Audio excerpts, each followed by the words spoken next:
Senhoras e senhores, bom dia, boa tarde, boa noite. Dependendo da hora que você vai ver esse vídeo. Bem-vindos a mais uma aula do curso do DevTitans, cara. Olha, tá aqui o DevTitans. A gente tá fazendo o nosso modo de desenvolvimento da plataforma Android, tá? Primeira parte, boa parte desse módulo aqui é revisão de programação em Java e programação orientada a objeto, que é uma coisa que a gente usa muito dentro do Android, dentro da especificação da plataforma. E a gente está aqui já chegando quase no finalzinho da parte de Java. Acho que essa aula é a aula de terça-feira. Depois a gente já vai dar uma visão já do Android Studio, de como é que faz aplicativos simples, que é o que vocês vão precisar, tá? Dentro aqui do nosso módulo. Qual o objetivo da aula de hoje, então? A gente vai terminar o que a gente começou rapidinho na aula passada, que é a parte de pacotes e herança. E a gente vai falar de interfaces e encapsulamento no restinho aqui, para a gente dar uma checada de como é que funciona essas coisas.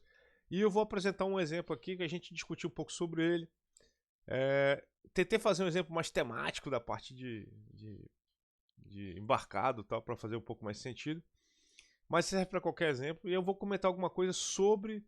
Porque esse tema de programar orientado a objeto, pessoal, ele é muito discutido, mas ao mesmo tempo ele é um tema muito mal compreendido, porque orientação a objeto não é, obviamente, uma coisa que as pessoas pegam de primeira. Assim, obviamente a gente entende que no mundo, a analogia que nós humanos usamos para ver o mundo é orientado a objeto, mesmo que a gente querendo aceitar isso ou não, mas a gente vê o mundo orientado a objeto. Mas a forma computacional dela se apresentar para a gente às vezes não é tão simples de entender, porque a gente aprende outros paradigmas de programação primeiro, o nosso cérebro trava neles, tá? Então é por isso que é importante eu sempre gosto de falar, né? A gente se desvencilhar muito daquilo que a gente aprende no início, para a gente não ficar muito preso nele, né? Porque assim, eu vou dizer, é natural, mas a gente tem que vencer essa naturalidade do nosso cérebro de a gente se sente bem programando num paradigma porque domina ele. E por causa disso a gente rejeita os outros porque a gente acha, pô, eu já sei fazer naquele outro, eu entendo ele, é mais fácil fazer nele e tal. Então aí a gente luta contra uma coisa nova que seria mais fácil ainda daquilo que a gente domina. Que significa isso? A gente muitas vezes fica preso naquilo que a gente está confortável, tá? E às vezes esquece que a nossa zona de conforto não é confortável, é que a gente só sabe ela, tá? Então a gente tem sempre que lutar contra esse instinto de não aprender bem outro paradigma, outra forma de pensar e entender que eles são ferramentas também, tá? Não é só a linguagem, né? A forma de pensar também é uma ferramenta. Então, tem horas que formas de pensar ajudam, outras formas de pensar atrapalham. Então a gente tem só que aprender a se desvencilhar delas, tá? E a gente vai falar, a gente na aula passada estava falando sobre sobreposição de métodos, tá? A gente estava comentando sobre ela.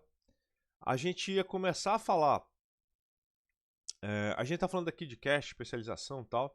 E eu resolvi parar na parte de herança e polimorfismo pra gente começar a falar dela aqui e seguir na sequência com interfaces e encapsulamento que a gente vê lá no outro tópico, tá? Então qual é o ponto aqui agora? A gente vai falar agora sobre... A gente vai refazer rápido aqui a herança sobre polimorfismo, porque é o seguinte. Qual é o ponto de uma coisa ser polimórfica aqui dentro de orientação a objeto, tá? Uma coisa ser polimórfica dentro de orientação a objeto significa você, uma certa classe se comportar como se fosse outra, tá? E isso eu não estou levando em conta relacionamentos entre as classes, tá? Eu tô simplesmente falando assim, tipo, você tem a classe com o nome da classe, tal, X, tem um objeto da classe X, aí tem uma classe Y, e ela tem um objeto daquela classe Y. Esses dois objetos são de classes diferentes, o nome das classes é diferente.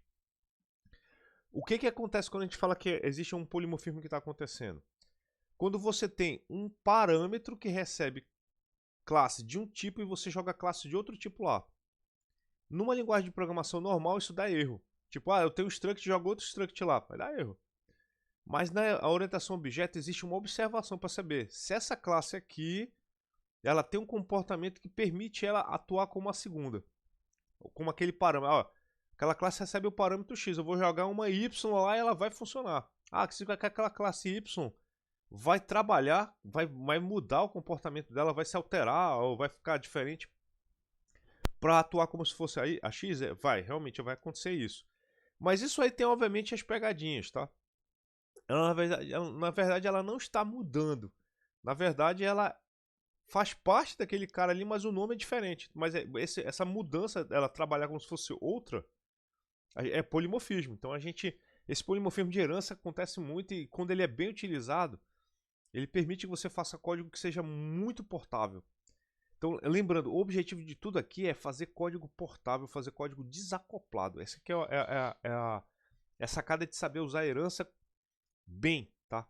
Então, eu vou fazer comentários específicos sobre isso já já. Então, a gente acabou de entender que quando a gente usa generalização, a gente sabe entender e hierarquizar bem uma sequência de classes, a gente consegue usar as classes específicas como se fossem as genéricas. A gente comentou isso na última aula, tá?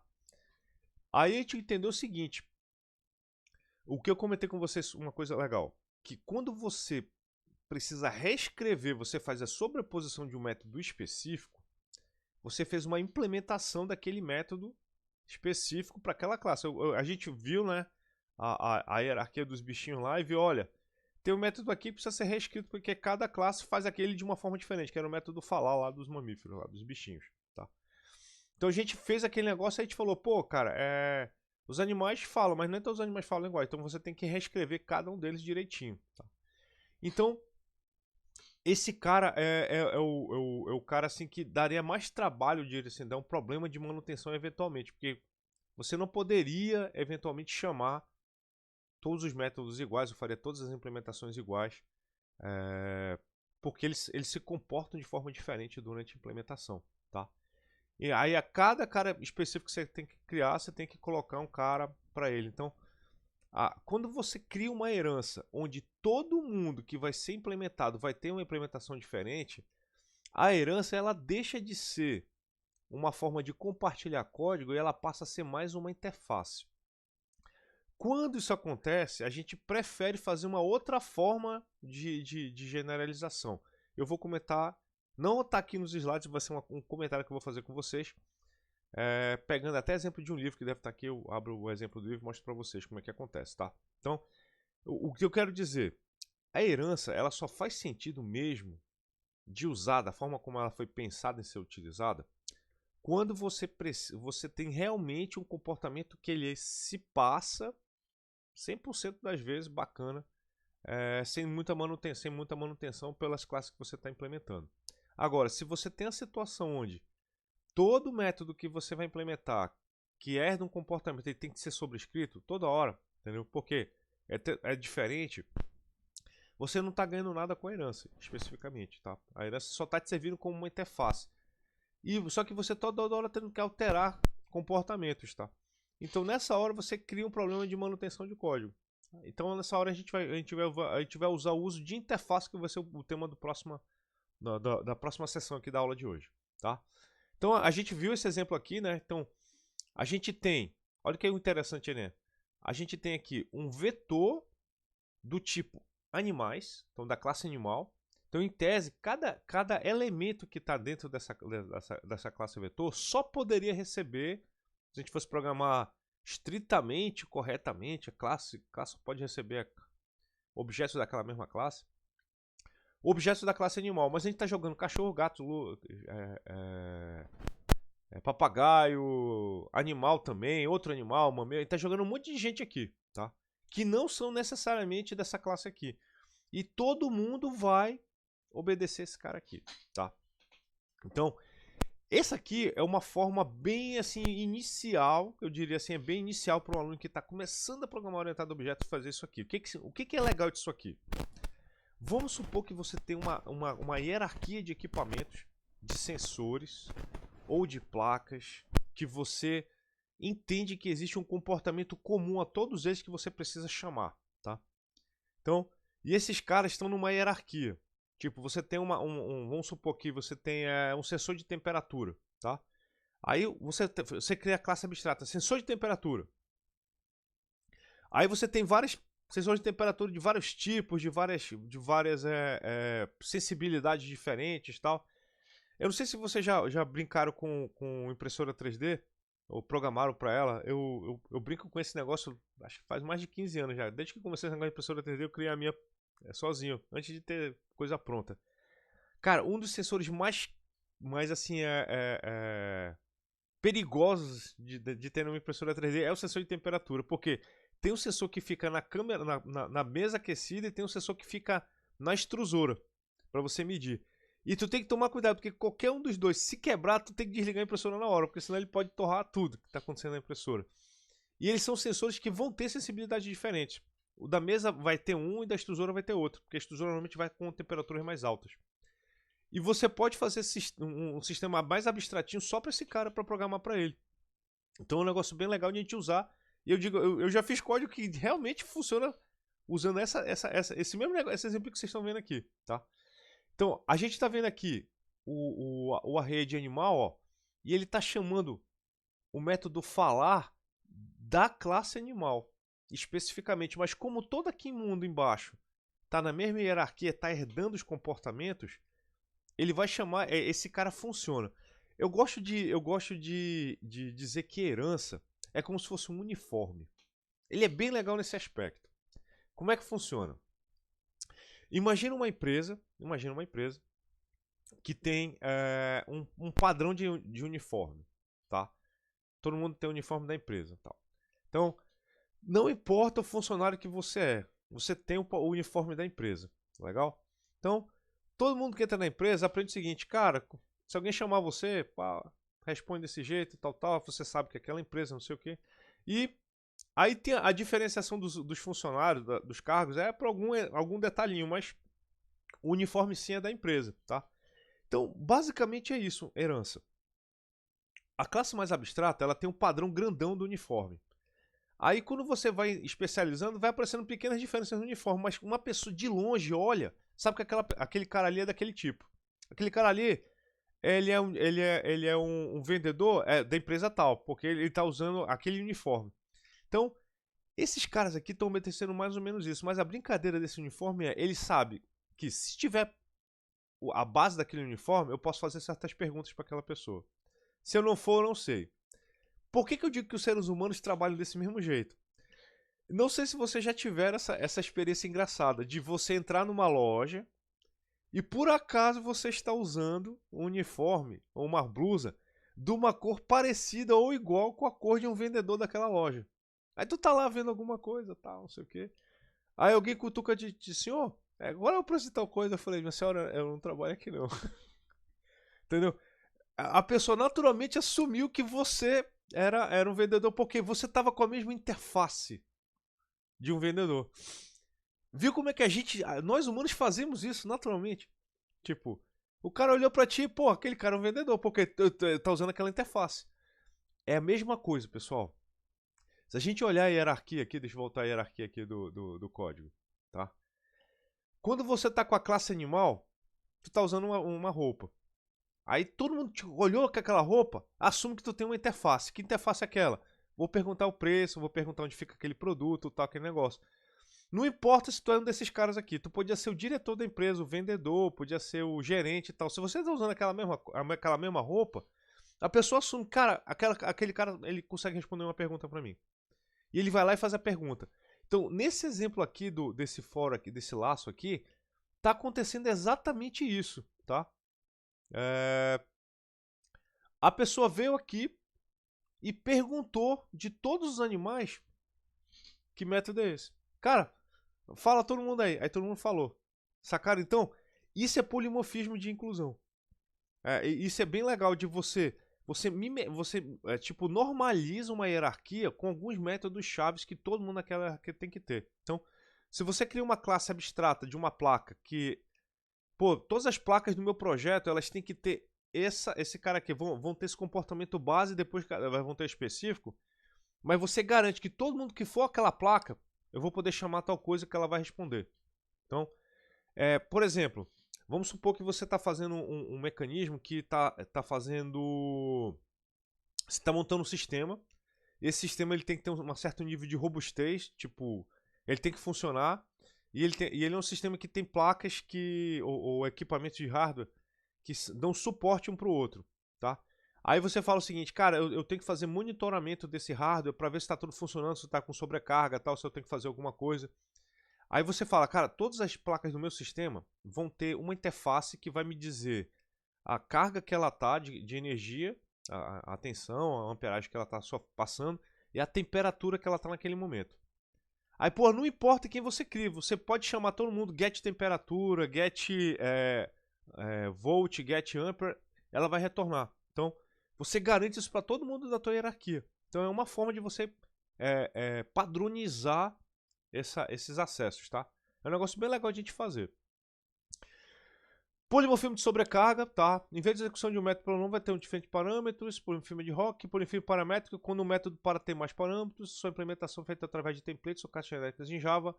Isso aqui a gente já viu que é a parte da biblioteca. As bibliotecas do Java tem esse negócio aqui, tá? Da forma como você faz. E a gente vai ver outros polimorfismos, né? De estático e dinâmico. O que eu acho legal desse cara aqui, cara?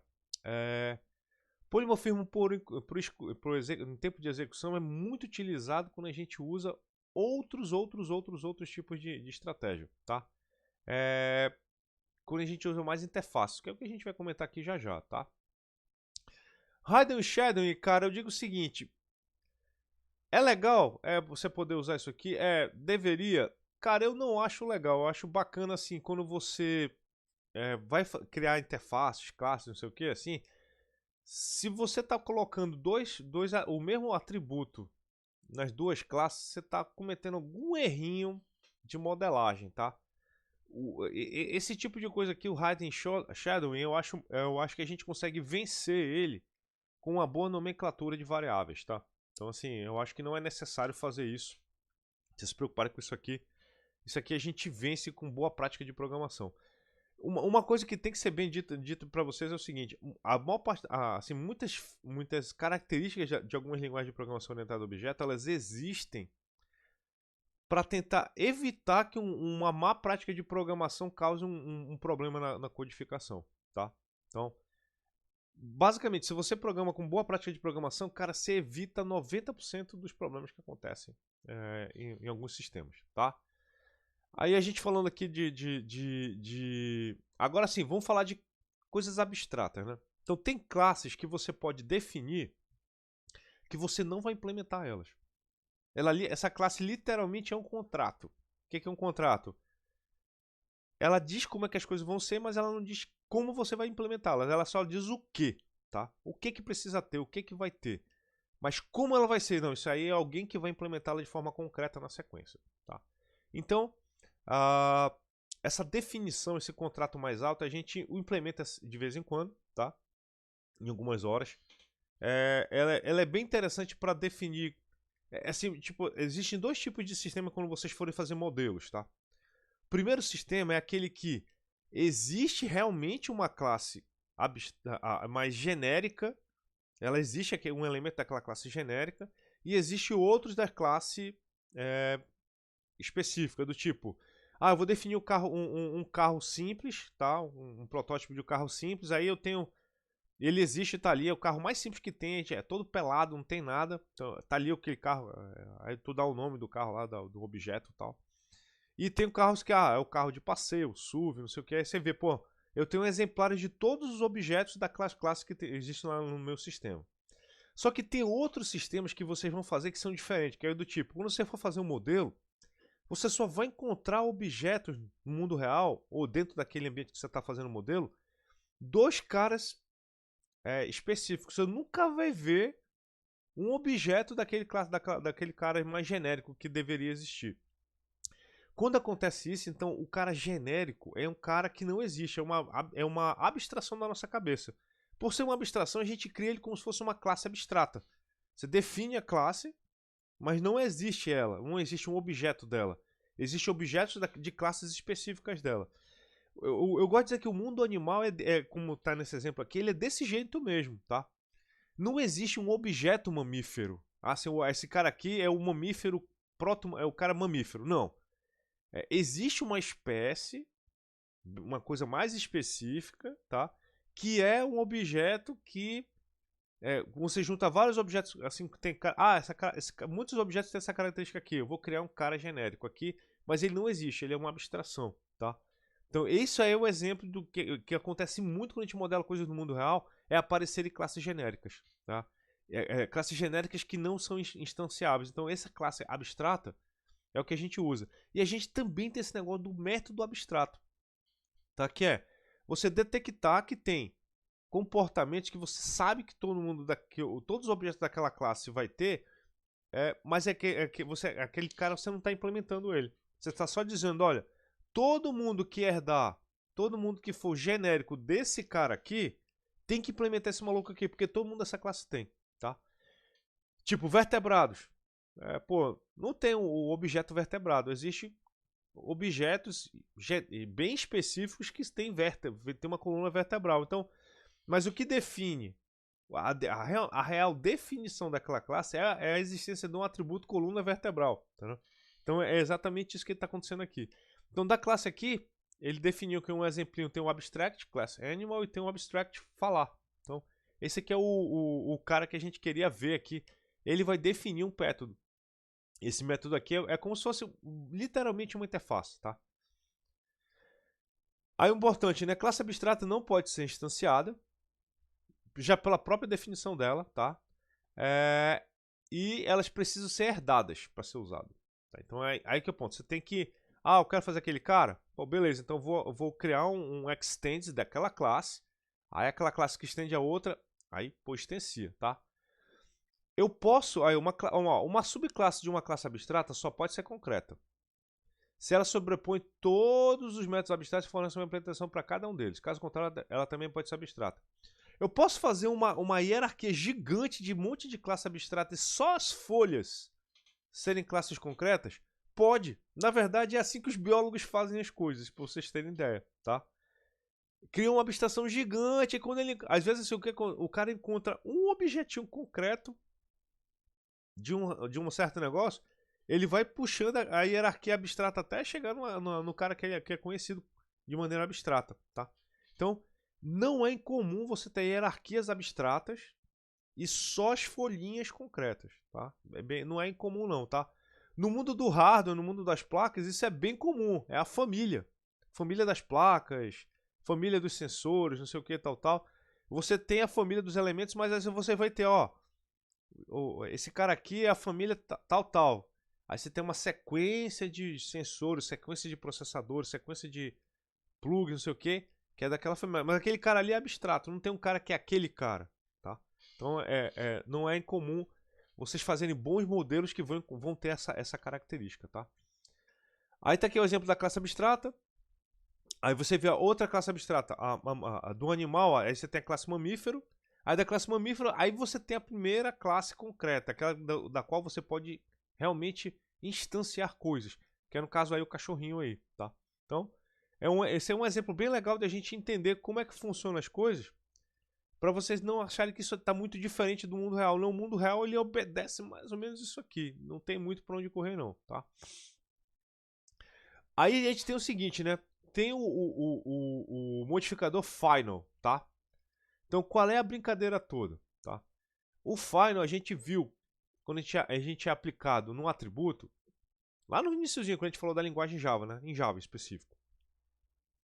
É um constante, né? Final é como se fosse um constante, a gente não pode modificar. A gente usa para índices, para valores-chave que a gente vai usar durante o projeto e tal, que não podem ser alterados. Legal. Mas quando a gente aplica sobre um método, significa que a gente não pode sobrepor aquele método. Tipo, se alguém escreveu final e tu tá lá embaixo, tu der override nele, ele vai dar pau. Ele dá um erro, não vai deixar você complementar aquele cara. Outro cara é quando você tem uma classe que você definiu lá, tal. Aí você não, cara, ninguém pode herdar essa classe aqui. Ninguém pode pegar ela, alterar, fazer alguma coisa, tá? Por quê? Pode acontecer aquilo que eu comentei com vocês que eu fiz, né?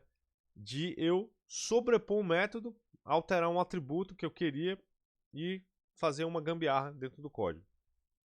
Tem gente que faz exatamente isso, só que em vez de herdar fazer uma sobrecarga de um método, é de uma classe inteira, modifica a classe e passa para o método original.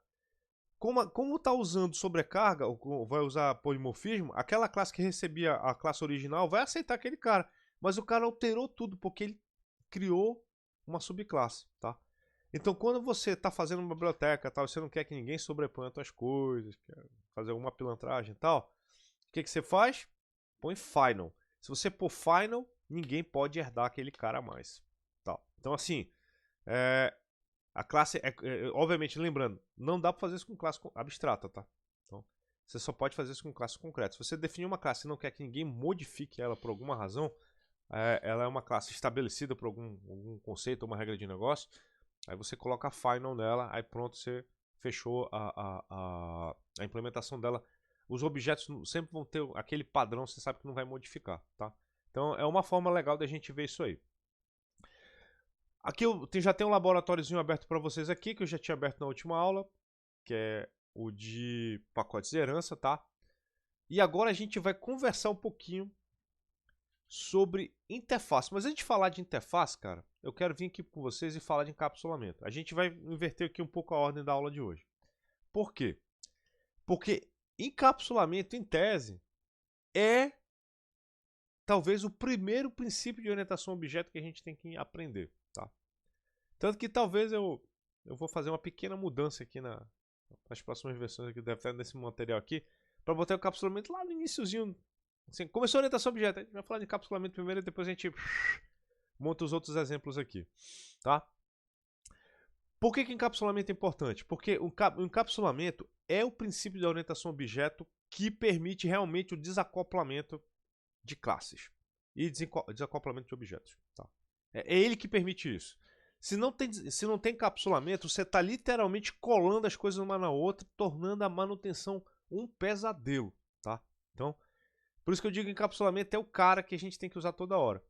E eu sou um professor a orientação a objeto muito raiz quando eu ensino a orientação a objeto para meus alunos. Tanto na disciplina específica de programação orientada a objeto, quanto na disciplina de introdução à programação, quando ela tem essa característica de ter orientação a objeto como base da disciplina. O que a gente está falando de encapsulamento? Então, o encapsulamento permite a gente o seguinte. Primeiro, ocultar detalhe interno da implementação das coisas. O que é natural no mundo orientado a objeto. Na forma como a gente lida com o mundo, a gente naturalmente não vê os detalhes internos das coisas. A gente simplesmente foca na interface. Você vai abrir uma porta, você não pensa quais são as molas, as coisas que estão lá. Você simplesmente puxa, gira e usa. Você vai usar um computador, tu tá pouco ligando quantos nanômetros tem um processador, como é que ele tá. Não, cara, tu liga computador, digita a teclinha, usa o mouse, acabou. Então, assim, é a forma como a gente consegue sobreviver no mundo, é não ver e não pensar nos detalhes das coisas, da implementação interna, tá? Outra coisa importante que o encapsulamento permite é a modularização dos sistemas. Tá? Você consegue quebrar os sistemas como eles não estão mais acoplados, agora você consegue criar pequenos módulos que você pode trocar um pelo outro, tá? Ou então você pode trocar partes internas de um módulo sem afetar o resto do módulo, você modulariza ele todo bonitinho, tá? E você permite esse acesso seletivo aqui. Que eu digo que isso aqui, além de aumentar o desacoplamento das coisas, ele também aumenta a segurança do sistema. Tá? Então, por quê? Você não permite que algumas pessoas entendam como alguma coisa funciona, ou você não permite um acesso inadvertido. Tipo, eu sempre gosto de dizer que o princípio do conhecimento mínimo, entendeu? Do least knowledge, é importante você aplicar no sistema. Isso aí é um padrão. Quem programa orientado a objetos sabe que existe o que a gente chama de a filosofia SOLID, entendeu? Então, a filosofia SOLID, um dos princípios dela é: você só precisa saber aquilo que você precisa atuar para trabalhar. Você não precisa saber mais daquilo que você precisa saber. Então, o que significa isso? Um sistema ele não deveria ter conexão com objetos com os quais ele não precisa para trabalhar. Ele não precisa saber de graça estar acoplado com outro objeto. E isso aí é um negócio complicadíssimo de obter se você não usa encapsulamento. Tá? Então, o princípio do conhecimento mínimo ele é importantíssimo a gente aplicar quando a gente está desenvolvendo sistemas, porque é a única forma que a gente tem de conseguir trocar peças sem ter que alterar a fonte. E aí vai vir uma outra parte que eu vou falar com vocês daqui a pouco sobre design pattern. Porque hoje em dia, na parte de desenvolvimento, ele é muito importante a gente entender como ele funciona, para a gente realmente fazer sistemas que a gente pode trocar peças, trocar coisas, cara, com talvez nenhum tipo de mudança de código. Então, exemplo clássico que está vindo aí, né? Relógios e carros que a gente falou, que a gente não precisa saber o mecanismo interno de funcionamento.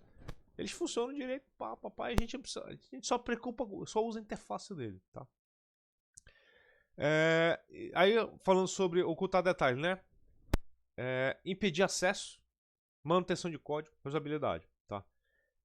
Eu sempre gosto de falar, easier talk than done, tá? É muito fácil falar do que fazer. Por quê? Porque vocês estão vendo pelos exemplos que estão aqui nos slides, né? Eles não estão usando encapsulamento. Por quê? Eles deixam o código um pouquinho maior. Então, encapsulamento é verborrágico. O que é? Ele aumenta a quantidade de códigos que você tem que escrever. Sempre, tá? E qual é um problema que a gente vê hoje na cultura do desenvolvimento de software? As pessoas estão pouco ligando para o objetivo das coisas a longo prazo. Elas pensam sempre no objetivo das coisas a curto prazo. Então, elas pensam, a parada tá muito verborrágica, tem que escrever menos código, não sei o que, papapá. Mas assim, por que eu tô tendo que escrever tanto código? Entendeu? Alguém que criou essa linguagem aqui não criou isso aqui porque ela queria me atrapalhar, tal. Então assim, sempre pense por que esse mecanismo existe, tá? Então tem certas características de coisas que precisam ser feitas porque elas são importantes. Isso acontece nas outras engenharias, tá? Há tempos, há séculos acontece em outras engenharias. As pessoas colocam coisas a mais porque tem uma necessidade para aquilo, tá? Então, eu sempre digo, carros têm isso, e as pessoas às vezes não entendem porque um carro tem isso, um barco tem um certo mecanismo e tal. É porque ele adiciona uma certa camada. E às vezes assim, não é porque as pessoas não querem. Às vezes é importante por uma questão maior. Tipo, se vocês pensarem assim, por que certos modelos de carro somem, por que outros aparecem e tal. É porque tem que obedecer uma certa regra, um compliance legal que aquele carro deixa de atender e ninguém quer alterar o carro para isso. Prefere pegar um novo, tá? E aquele compliance legal obriga o carro a ter um certo mecanismo de proteção, um certo mecanismo de segurança e tal, que ele é mais caro de implementar e deixa o carro maior, tal, aquele negócio todo. Então, isso acontece também no hardware e no software, tá? Então, a gente não pode se esgueirar de ter isso aí, tá? Então, a Gui está falando sobre o ocultamento de informação, que é um detalhe que a gente acha interessante, tá? Controle de acesso. Isso aqui a gente vai comentar bacana, por quê? Controle de acesso, cara, muita gente acha que isso aqui é bobagem e tal, não sei o quê, mas é o que permite a gente não cometer erros durante a implementação ou quando uma pessoa for fazer o uso daquela classe, daquele código, num projeto na sequência, não criar um problema para quem está mantendo o projeto. Eu acho que é uma justificativa muito válida, tá? Então, assim, você pode manutenção de código, assim, aí eu digo assim, aí vem a parada mais importante que sobre essa parte aqui de implementação, né? Como eu gosto de falar, a implementação de um sistema é uma das menores partes do ciclo de vida do sistema inteiro quando ele está funcionando. Então, cara, ela é muito pequenininha. Então, nessa hora aqui, todo cuidado é pouco. Então, fazer um código pensando em, como eu faço esse código aqui ser fácil de ser feito manutenção no futuro, cara, é um dos maiores investimentos que existe na hora de desenvolver software, é fazer um código fácil de ser mantido, tá?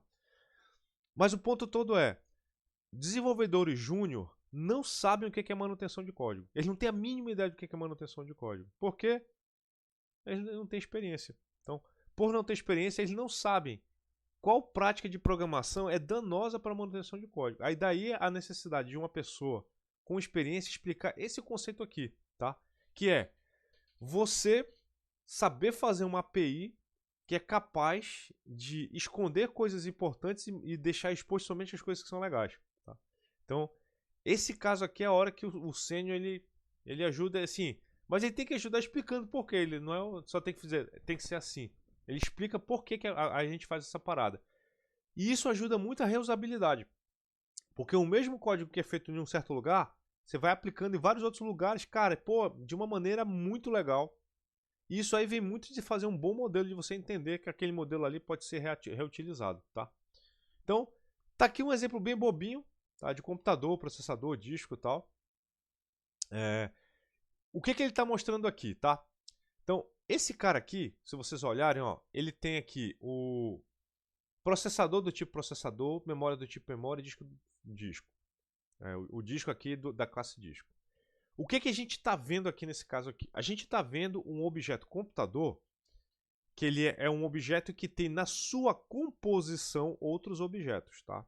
Legal.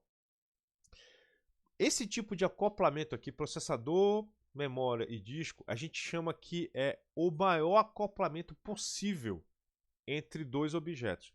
Qual é o maior acoplamento possível entre dois objetos? Quando um objeto, um atributo dele é outro objeto. Então significa que esse objeto aqui, cujo atributo dele é outro objeto, ele é o maior acoplamento possível. Então, se um atributo de um objeto é outro objeto, esse objeto aqui é 100% dependente desse. O que acontece? Se eu modificar alguma coisa nesse objeto aqui, esse cara aqui resolve uma modificação. Então, o computador vai depender da implementação concreta da classe memória. O processador depende da forma como está implementado aqui, tá? Não vou dizer, porque daqui a pouco vem as minhas considerações sobre usar interfaces, que é a sequência que a gente vem agora, tá? Processador aqui é a classe processador concreta. Se eu fizer alguma alteração nela aqui, de alguma modificação nela, eu corro o risco de vir aqui e ter que alterar a classe computador. A mesma coisa da classe disco. O que eu quero dizer aqui? Nesse caso aqui específico, o computador é a classe que tem probabilidade de causar o maior problema de bugs depois, ou problema de manutenção, quando esse sistema estiver funcionando. Por quê? Ela tem um acoplamento muito grande com outras classes e ela está dependendo de uma implementação numa classe concreta. Tipo, é a classe processador, é a classe memória, é a classe disco. Tem um objeto concreto de outra entidade colocado dentro dela. Então, o computador aqui, no caso, é o cara que mais corre risco desse sistema de causar problemas na implementação e na manutenção do sistema. Por quê? Qualquer alteração em qualquer uma dessas outras três classes, eu vou ter que abrir o código-fonte desse cara para fazer um ajuste, tá? Então, isso é um exemplo de que quando a gente tem uma modularização bem feita, mas a gente está criando um acoplamento muito grande entre classes, tá? E aí o interessante, né? Essa associação que a gente está vendo aí, porque existe vários tipos de associação. Tem associação de ligação e associação de composição. E as composições tem dois tipos, que é como está mostrando aqui. A agregação, tá? E a todo parte. Que existe isso? Existem composições que o cara existe sozinho e você adiciona coisas nele, tá? Então, isso é bacana. A parte sozinha ela consegue existir sem pedaços, tá? Tipo, o carro. O carro ele tem o chassi dele, que a gente chama de carro, tá?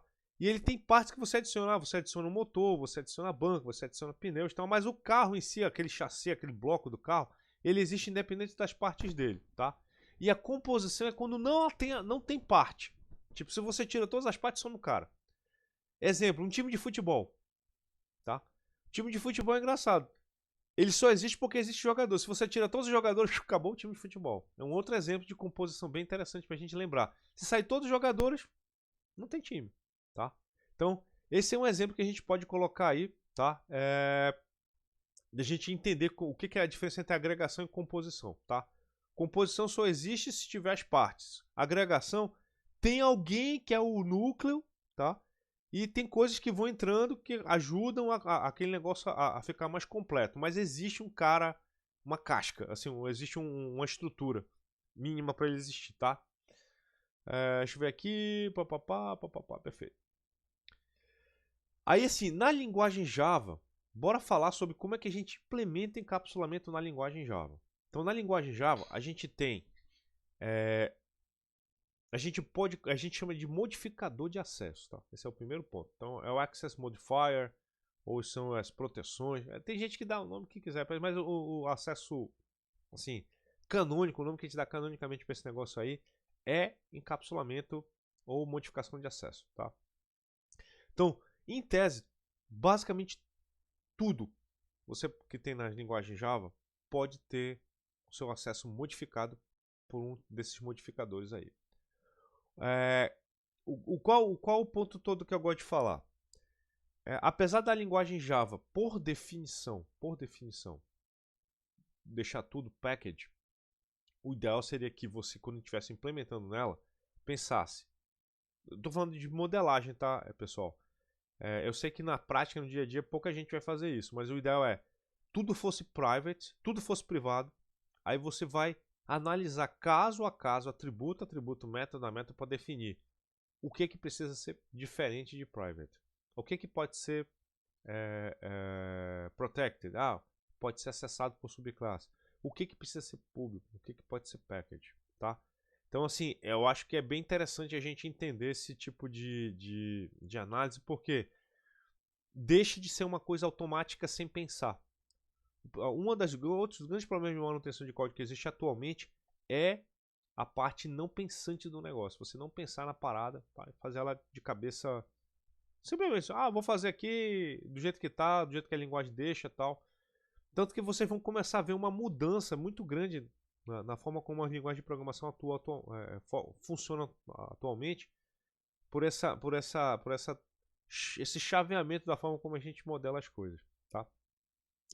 Então, os modificadores do Java são público, protegido, pacote ou friendly, que a gente chama, né? E o private, tá? Vindo, eu vou dizer assim, do mais aberto para o mais fechado, tá? Eu digo assim, em certos momentos, pessoal, talvez o package acho que venha mais para cima e o protector venha mais para baixo, tá? A gente poderia até trocar esses caras aqui, tá? Porque não faz muito sentido, às vezes, você colocar protegido em coisas que tem pacotes diferentes. Às vezes elas vão estar no mesmo pacote, mas há controvérsias. Há controvérsias. Tá? Então, primeira coisa. Public Class. Professor, eu posso colocar classes que não são públicas? Ou classes que não são... É o seguinte. Tem uma razão da classe ser pública, porque você pode, no mesmo arquivo Java, ter várias classes, várias classes, tá? Mas somente uma pode ser pública. Em tese, uma precisa ser pública, tá? As outras você pode não chamá-las, ela pode ficar presa somente ali, aquela definição, tá? Então, isso é uma coisa importante. Atributos podem ser públicos, protegidos, privados ou friendly, que a gente chama, tá? Então, o que eu gosto de falar, a boa implementação orientada a objeto, o que ela preconiza? Não existe atributo público. Primeiro ponto, não existe atributo público. Em hipótese nenhuma existe atributo público. Todos os atributos devem ser acessados via método. Então essa é a primeira regra do bom encapsulamento. Então, public alguma coisa, não existe, tá? Você teria o get public, aquele get nome, set nome e tal. Por quê? Você desacopla o get e o set daquela implementação específica lá do atributo e tal. Porque você pode querer trocar, você pode querer fazer um check antes de alguém pegar alguma coisa e tal. E se você deixa desse jeito, aí eventualmente se abre o teu flanco para um ataque aí, sem você saber o porquê que está acontecendo aquilo, tá? Então, o protector, o que é o protector? É quando aquele valor só pode ser acessado de uma subclasse ou da própria classe. Ninguém externamente aquele objeto pode acessar aquele negócio, tá? Você não colocou nada, é o pacote que todo mundo que está dentro daquele mesmo diretório consegue ver de maneira bem clara, tá? Mas quem importar ele não consegue ver, tá? E tem aqui o private, que é só aquele cara internamente que pode colocar. Outra coisa importante é sobre prática de programação orientada a objeto, né? Eu, como professor, eu gosto de preconizar a seguinte diretiva para os alunos. Cara, não faz sentido você dizer que você está encapsulando as coisas fazendo encapsulamento fraco. O que é o encapsulamento fraco? Encapsulamento fraco é você não permitir fora da classe que alguém acesse um atributo. Pô, fora da classe, pô, o cara não pode usar a classe ponto alguma coisa de fora da classe. Isso aí eu chamo de encapsulamento fraco. Tá? O que é um encapsulamento forte? Um encapsulamento forte é quando você também estabelece essa regra para dentro da classe. Dentro da classe você não pode acessar os atributos diretamente. Você deveria usar o getToSet. Por quê? Se você for olhar bem, qual é a hora que você mais vai acessar o atributo? É de dentro da classe. E se você quiser fazer uma modificação naquele atributo, você vai ter que modificar a classe inteira. Se você vai ter que checar o domínio do atributo, é dentro daquela classe. Então, o maior risco de mudança é dentro da própria classe. E o que acontece quando você não usa o getToSet dentro da própria classe? Você cria um problema de manutenção interna ou de segurança, porque dentro da própria classe você não obedeceu a regra de encapsulamento. Tá? Então, assim, eu sempre digo, é uma boa prática de programação se você quer realmente programar orientado a objeto, tá? Você fazer um encapsulamento restrito, que é o encapsulamento dentro da própria classe, tá? Então, obviamente isso aí varia de estilo de desenvolvimento, tá? Tem lugar que, assim, tem linguagem de programação que te permite fazer isso, tem linguagem de programação que não permite fazer isso, tem linguagem de programação que reforça isso, outras que não reforçam isso. E vocês vão ver isso acontecer de várias formas, mas quando a gente falar de padrão de projeto, vocês vão começar a perceber que isso é muito comum, tá? Esse tipo de política de modelagem orientada a objeto ser uma coisa vantajosa em longo prazo. Eu sempre gosto de falar, se você pensa só na próxima sprint, ninguém vai usar encapsulamento, porque dá mais trabalho, tá? Você está pensando só na próxima sprint. Agora, se você pensa nos próximos 3, 4, 5 anos, aí essa parada se paga. É um ótimo investimento a longo prazo. Eu gosto de falar, é a diferença entre o day trade e o buy holder, entendeu? Depende da política, tá? Então, cada um desses caras aqui vão ter as suas características. Por exemplo, nesse exemplo que está aqui, ó, você está vendo que está acontecendo uma quebra de encapsulamento restrita. Tipo, desculpa, aqui está acontecendo, não é uma quebra, aqui está acontecendo um exemplo de por que o encapsulamento restrito ele é legal. Tá? Esse aqui é o set CPF. Então, ao invés do cara pegar o CPF, diz.cpf e coloca uma coisa, ele fala assim, olha, dentro da minha classe, amigão, tanto que ele colocou aqui, ó, private, ó, todo mundo que for fazer set no CPF não pode colocar set direto no atributo, tem que usar o set, tá? Por quê? Antes de guardar esse cara, ele verifica que se aquele atributo é realmente um CPF, ele passa uma função, passou naquela função, joga o CPF aqui dentro. Se alguém no set CPF simplesmente pegar, vou botar o CPF lá dentro, ele pode botar um CPF que não é CPF lá dentro, tá? Então, esse é um exemplo clássico de por que colocar sets e nunca, até dentro da própria classe, é importante. Esse aqui é um exemplo bem legal, bem bobinho, mas ele é famoso por dar set, ó, dá o set CPF, tá, beleza. Aqui ainda tem um extra. Ele tem um boolean para dizer se o set aconteceu de forma correta. Tá? Então, depende do nível de sofisticação do negócio. O que eu gosto de falar. O básico já serviria. Tá? O básico já serviria. Você seta o cara, só seta se o cara for válido. Bom, beleza. Então, esse já é uma coisa que ajuda pra caramba quando a gente está implementando. Public é o mais permissível. Tá? O que você pode pensar no public? Cara, quando você precisa que seja visível para qualquer outra classe, tá? E pode ser lido ou escrito a partir de qualquer classe. O que eu acho legal? Atributos. Nunca façam assim, nunca. Não esquece esse negócio de atributo público, cara. Isso aqui é só por uma questão histórica, cara. A gente não deveria usar isso aqui. Métodos. Método público, sim. Todos os métodos públicos? Não. Não. Tem método. Aí é assim. Qual o método que realmente eu preciso que seja acessável lá de fora? Aí você vai pensar, pô, get, nome, não sei o que, tal. Tem métodos, galera, que eles não fazem assim. Por mais que não tenha problema, você não deixa acessar.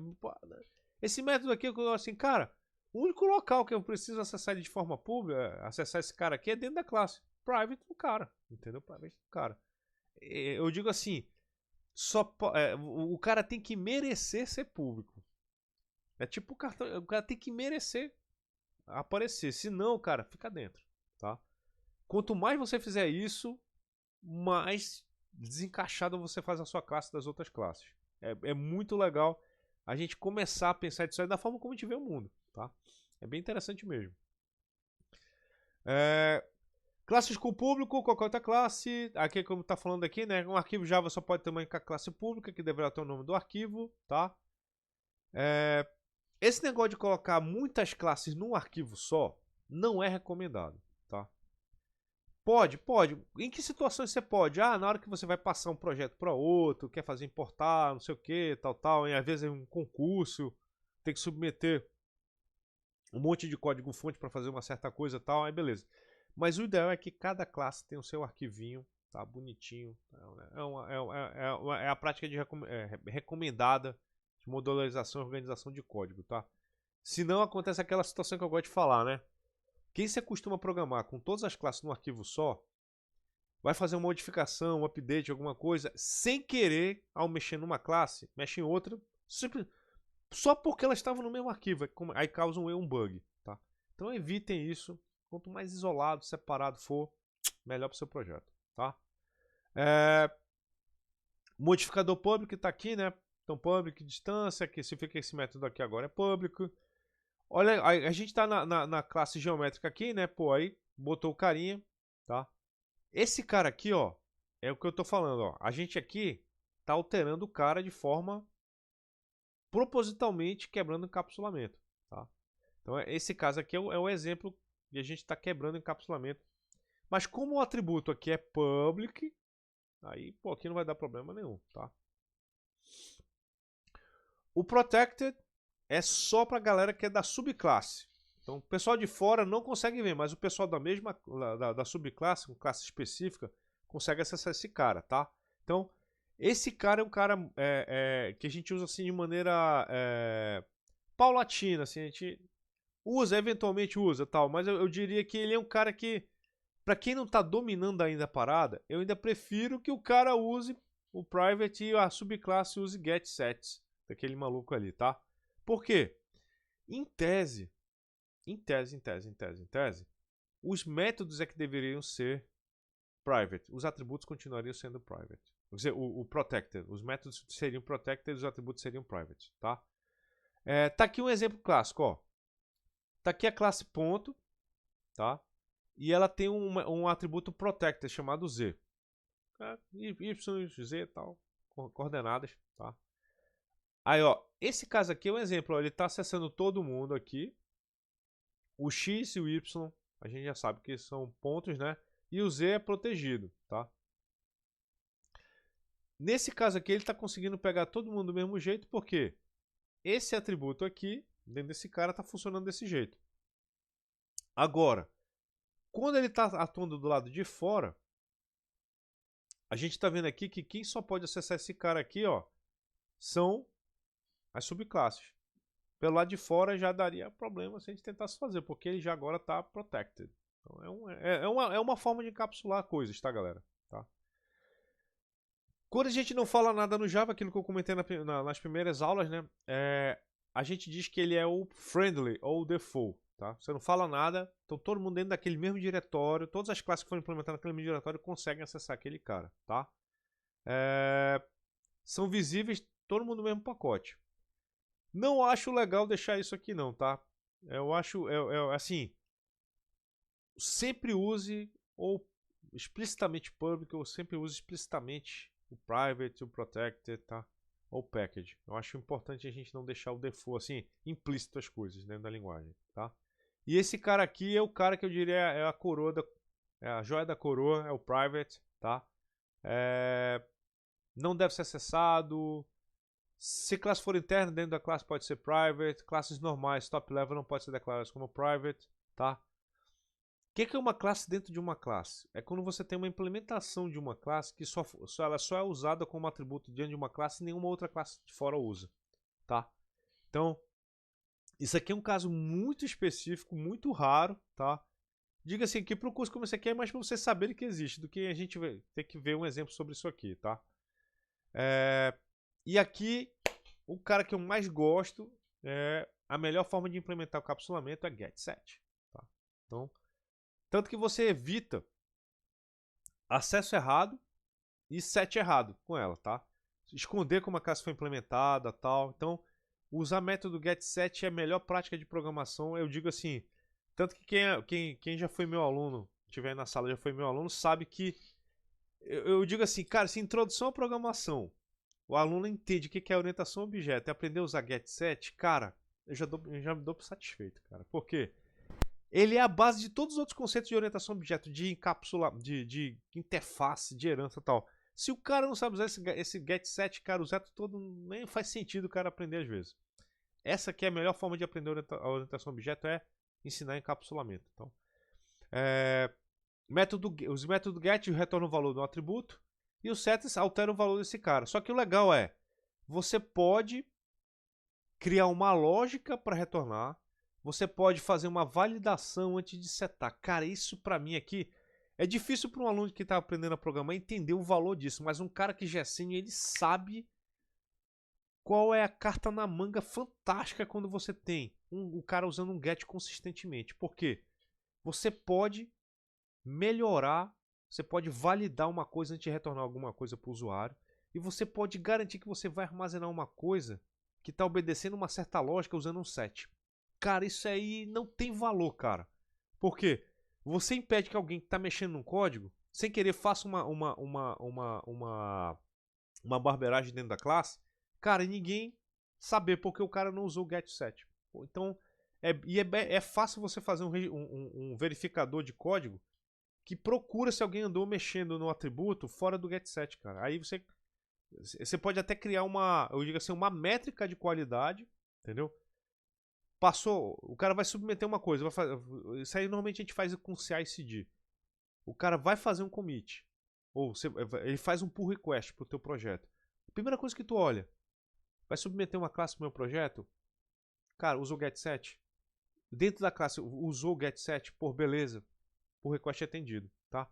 Então é muito legal de fazer a parada. Pra você ter ideia como isso é tão legal, a maior parte das ferramentas já criam getSet para você automático. Você só precisa ir lá e personalizar. Então, professor, eu criei 15 atributos. Pô, tá aí, cara. Ele já cria para você 15 getSets automáticos e tal. Você só precisa lá e gerenciar quem que vai ser público, privado e tal, para fazer o ajuste. Então, o Eclipse, o VS Code, cara, eu acho que a maior parte das ideias boas de desenvolver orientado a objeto já tem isso aqui automaticamente para você. Não só eles geram o getSet, mas como eles também geram os construtores, caso você queira, tá? Lembra que aqui a gente falou de gerar aquele construtor gigantão e depois fazer os específicos? As ideias já fazem isso automaticamente para vocês. Aqui no VS Code, se você chegar aqui, ó, deixa eu pegar aqui uma classe. Esse cara aqui, por exemplo, ó. Se você vir aqui e colocar refactor, stack interface. Não, acho que é Genetic GetSets aqui. Cadê? Source Action. Tá aqui, ó. Ele já tem gerar teste, gerar construtores, gerar. Cadê? Acho que como eu já implementei aqui, o cara não vai nem apresentar a opção de colocar GetSet, mas já tá aqui, tá? Então, assim, cara, já tá tudo automatizado, galera. Nem precisa pensar muito, não. O cara vai na boa, tá? Olha aí, ó. Private, string end de publicação, tá? Então, get título. Pô, se o título tá nulo, isso aqui que é o bonito de usar um getSet, cara. Em qualquer lugar, tá? Set título, get ano de publicação, set ano de publicação. Essa aqui é a vantagem principal de a gente usar um getSet. E, lembrando, não usar ele só para acesso externo da classe, dos objetos daquela classe. Dentro da classe também, tá? Porque às vezes é dentro da classe que acontecem os piores bugs. Tá? E essa aqui é a parte de assim, aquele conceito que a gente fala de orientação a objeto. O que é mensagem, né? Então, você quando cria um objeto, você tem as variáveis aqui, os métodos privados, você tem que imaginar que você está montando uma API. Então, toda classe é uma API de acesso a um objeto. Então, o que é público, o que é privado, essa ideia de montar caixa preta é importante para a gente fazer uma boa implementação, tá? E aqui ele está mostrando aqui, ó, você tem um objeto carro, dentro dele tem um objeto motor, exatamente como a gente faz no mundo real, galera. Não muda nada. Isso aí eu digo, é o pináculo da boa programação orientada a objeto. É você entender que objetos são compostos por objetos e cada objeto tem as suas interfaces e assim por diante. Então, isso aí ajuda você a entender como está funcionando direitinho. E uma coisa legal, ó, você entender que os objetos têm seus métodos, tá? No caso aqui, o motor, o carro vai andar, ou tipo assim, você tem várias formas de implementar, obviamente, né? Você pode dizer que você, ao pisar o acelerador do carro, tipo, o carro tem um acelerar. O acelerar, ele aciona o motor. Aí o aciona o motor tem a sua interface. Uma interface chama a outra, tá? Até chegar naquilo que realmente está acontecendo, tá? Então, e os modificadores estão aqui, tá? Então tem o public, tem o protected, tem o package e tem o private, tá? Então o que eu acho legal é isso, é você entender essa distância entre esses dois caras aqui. O protected, tu vê que ele ativa, né? Em caso com diferentes pacotes, mas o modificador default, ele trava esse cara aqui, tá?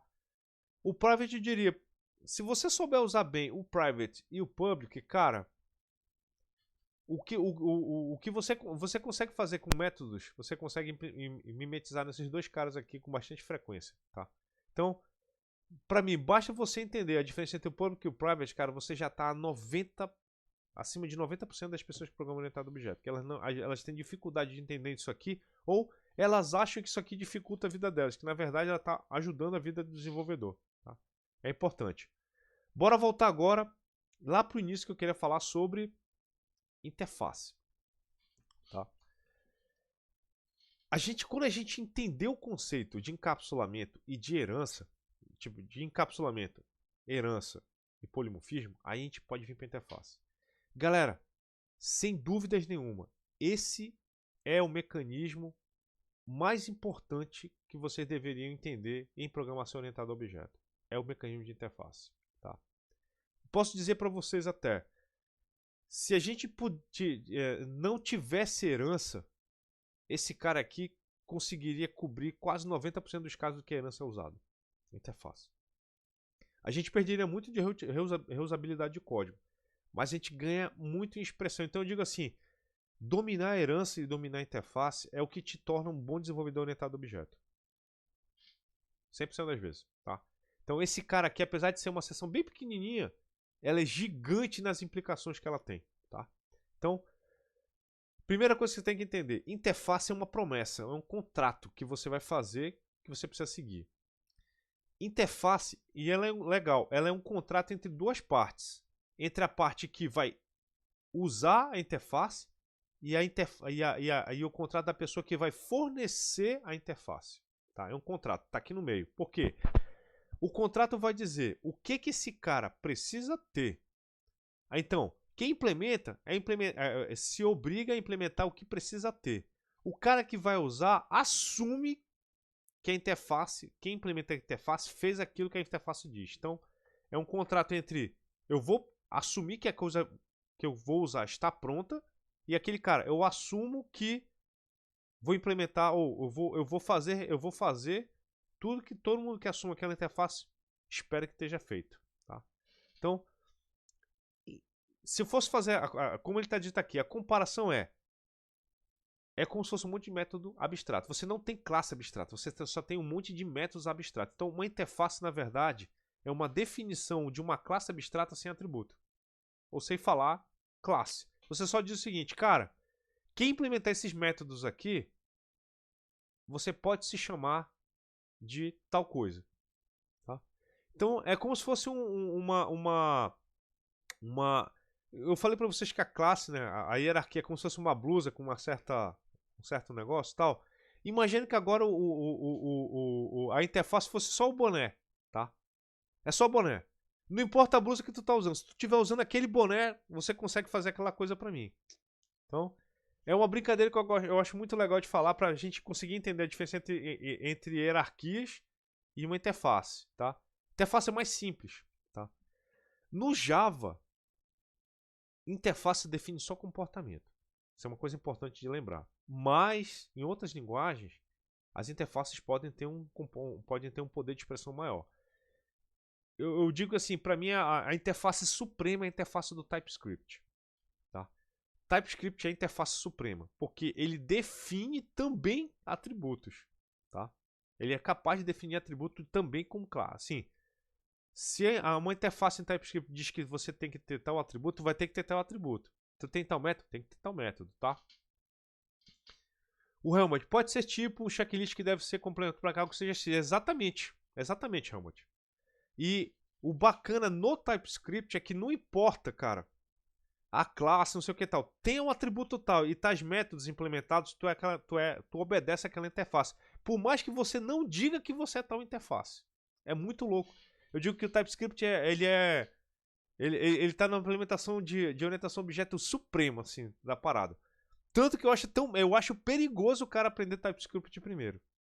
Pra mim, pro cara ir pro TypeScript, ele tem que saber programar orientado a objeto numa linguagem como Java ou C++, tá?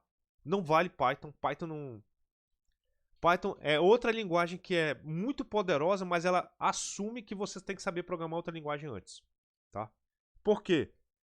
Por ela ser muito perigosa, um desenvolvedor júnior não entende as consequências. O problema é todo, assim, no geral. Qual o problema do desenvolvimento de software? A pessoa não entender a consequência daquilo que ela está fazendo. É basicamente isso. E qual o problema de você colocar uma arma muito poderosa na mão de uma pessoa muito inexperiente? Ela não entende a consequência daquilo que ela está produzindo. Ela não entende o quão difícil ela vai tornar a vida de alguém no futuro.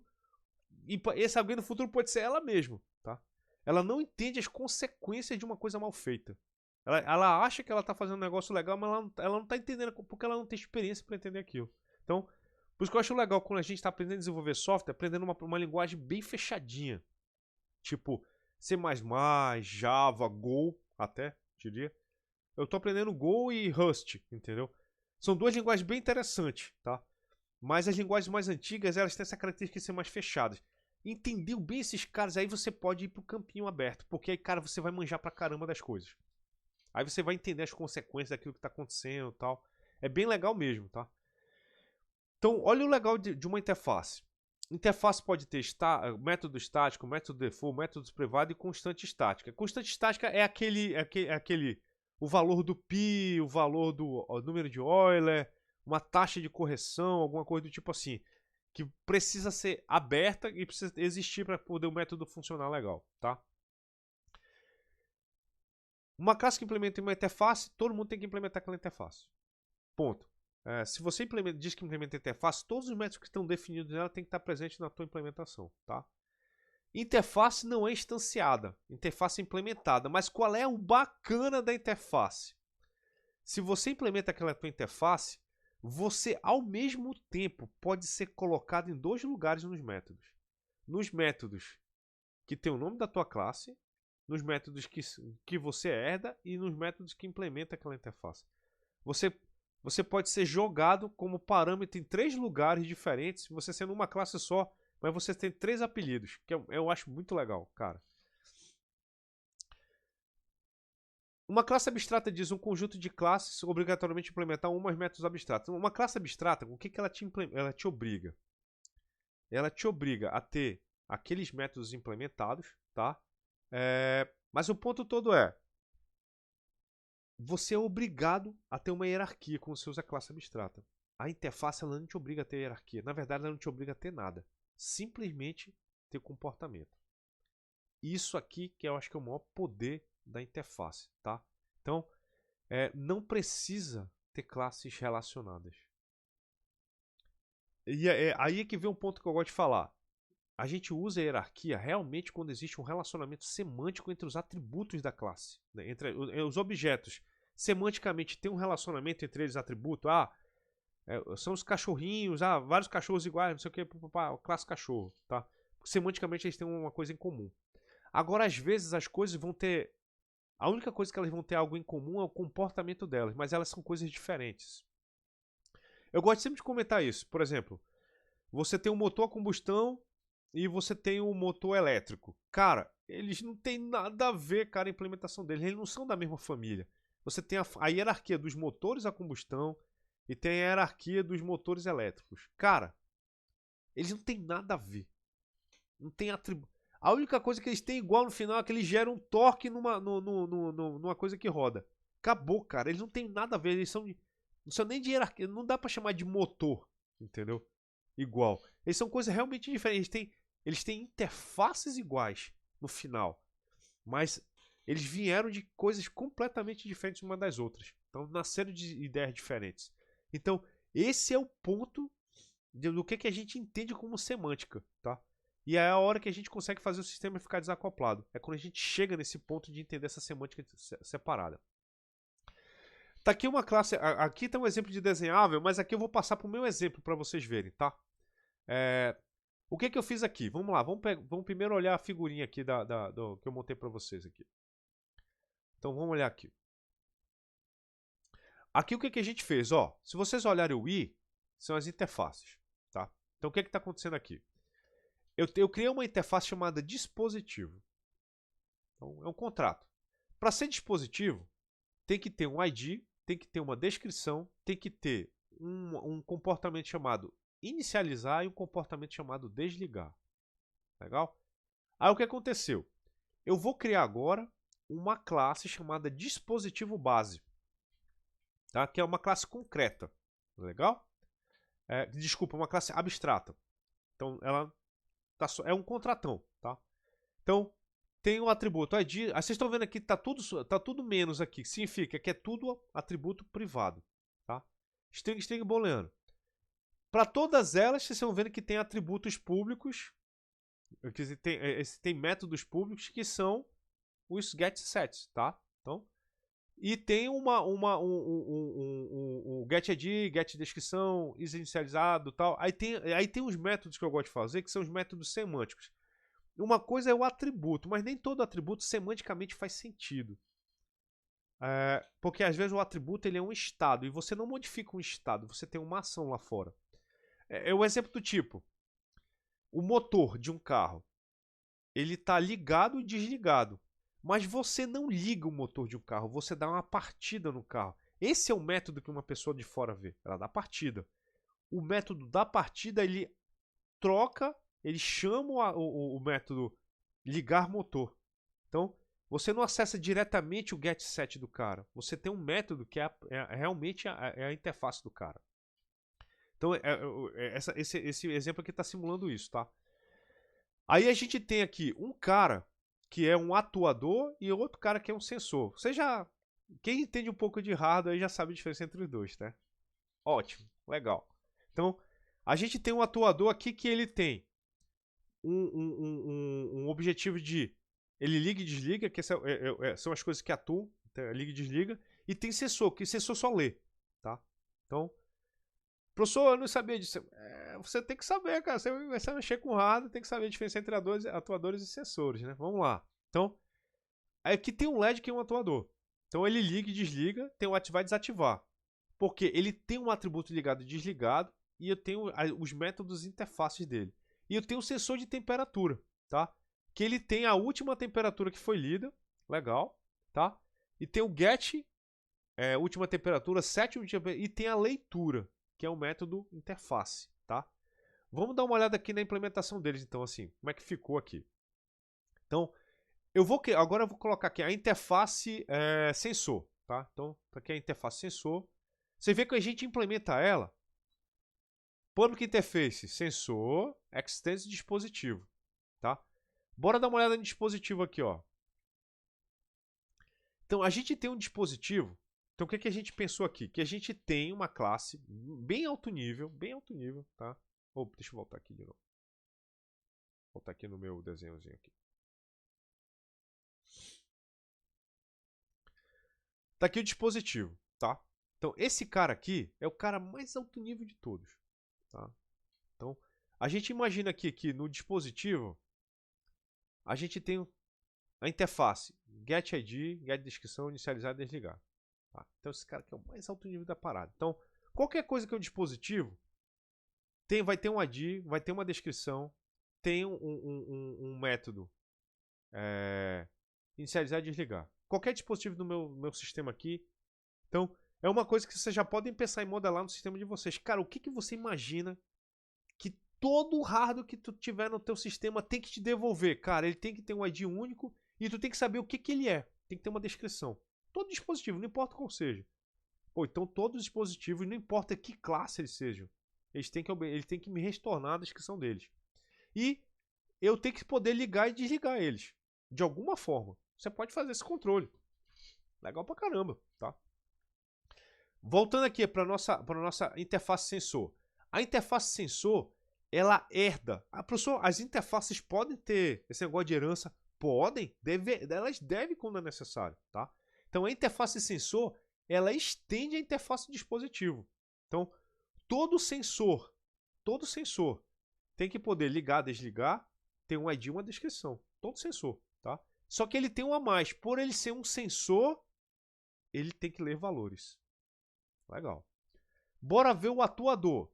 O atuador é a mesma coisa lá que o dispositivo. Tem que ter descrição, tem que ter um ID, tem que ligar e desligar, eu tenho que ativar e desativar, tá? O dispositivo. Professor, qual é a diferença entre ativar e desativar e de ligar e desligar, tá? Uma coisa é você tem um dispositivo que está ligado, consumindo energia, mas ele não está liberando informação. E outra coisa é o cara tá ativado. Ele está liberando informação, mas ele não está desligado. Ele está ligado, mas está ativado lá, tal.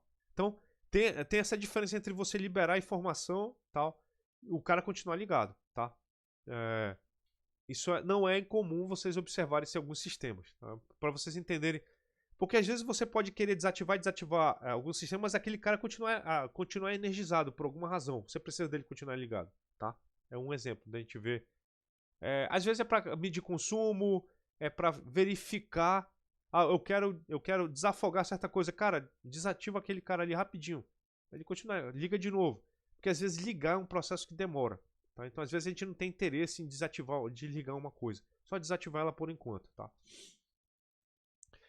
Então a gente entendeu aqui como é que funciona o atuador, tá? É porque ele faz coisas, e o sensor que só dá um resultado, tá? Isso aí é bacana, conceito base de hardware pra gente entender aqui, tá? Beleza. Aí agora eu vou ter o meu dispositivo base, tá? Então o meu dispositivo base, o que ele faz? É uma classe abstrata e implementa dispositivo. Então ele tem que implementar aquela classe que está lá. Então tá aqui o meu construtor. ID string. Olha o interessante. Esse cara aqui não é um atributo de memória. É um atributo de estado, tá? Isso que eu acho legal, nesse exemplo que eu vou colocar para vocês nos exemplos de hardware de vocês eventualmente vão ter isso, tá? O hardware de vocês vai ter coisas que são características que têm que ser lembradas dele, e tem coisas que elas não precisam ser lembradas. É o estado atual dela que você está interesse em mimetizar. Tipo, o hardware está ligado, o atributo tem que estar true. O hardware está desligado, o atributo tem que estar false, tá? Então esse cara aqui é um atributo de estado. Então ele não aparece aqui no construtor, mas ele é inicializado com o set. Tá vendo que eu estou colocando todo mundo como privado, e até dentro do construtor eu estou utilizando método set, tá? Aqui é orientação objeto na veia, cara.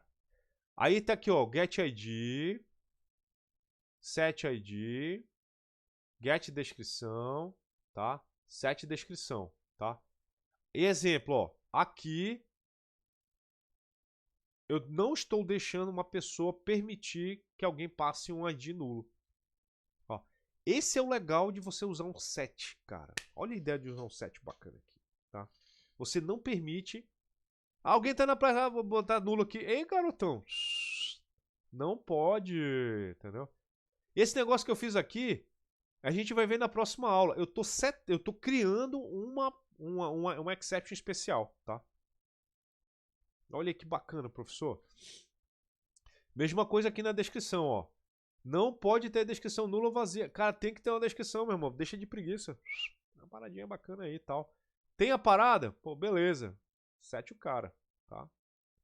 Get, pega o gatinho. Pegou o get, pega o cara, ó. Get ID, return ID e tal, bonitinho, tá? Eu podia fazer um teste, alguma coisa aqui na hora, antes de retornar? Podia. Normal, tá? Inicializar, ó. Eu aviso que estou inicializando, pego a descrição do cara e, ó, set inicializado para true. Desligar, pega a descrição do cara e, ó, set inicializado para falso. Lembrando, galera, ó, classe abstrata aqui da parada, tá? Public booleano, public protected. Então, essa classe aqui, quem instanciar dela vai ganhar esse monte de implementação aqui grátis, tá? Então, é aquele cara que eu sei que, pô, ninguém vai precisar mexer nesse maluco aí. Então, tá um negócio bem bacaninha, tá? Qual o legal disso aqui? É de você entender, tá? Que esse cara aqui não precisa ter um negócio muito complicado e tal. Professor, por que tem escrito esse override aqui? Ó? Vamos olhar no dispositivo aqui Java, tá? Dispositivo base aqui no caso, né? Base.java, tá? É porque esse cara aqui, da forma como tá aqui, eu não quero que esse cara aqui possa ser sobrescrito, alguma coisa do tipo assim. Eu acho que é isso. Se eu tô lembrando bem. Bora continuar vendo aqui agora. A gente tá no dispositivo base. Agora, vamos ver aqui o nosso sensor aqui. Aí o que eu vou fazer agora? Eu vou pegar o nosso sensor temperatura. O sensor temperatura, ele vai herdar, tá aqui o sensor temperatura, ele vai, ó, ele vai herdar dispositivo base, ele é um dispositivo base e ele, ó, implementa a interface sensor, tá? Então essa aqui é uma classe que ela tem duas características, ela pertence a uma hierarquia dos dispositivos e ela implementa uma interface específica chamada sensor, tá? Então ele tem o sensor de temperatura, ele tem o próprio atributo dele, private, tá? Aí acontecendo aquilo que a gente viu na classe anterior, na aula anterior. Criou o construtor dele, pô, já tem que chamar o construtor da classe mais abstrata, que é da classe dispositivo lá base, ó. Tanto que aqui, ó, quando tá usando o VS Code, você colocou, ele já diz o que você tá chamando, tá? E você seta a última temperatura aqui, ó. Começou? Ah, o construtor começa setando ela com 0, ó. Bonitinho aqui e tal. Aí tá aqui o levalor, ó. Levalor, aí ele pergunta, tá inicializado? Pô, bacana, não adianta a parada se o sensor não tá inicializado, tá? Aí eu tô fazendo uma leitura aqui bacana tal, só pra gente brincar, tá? Aí vai ler a temperatura dele aqui, tá? Sistema de lá, temperatura lida, pá, retorna o cara. Get temperatura e set a última temperatura aqui, tá?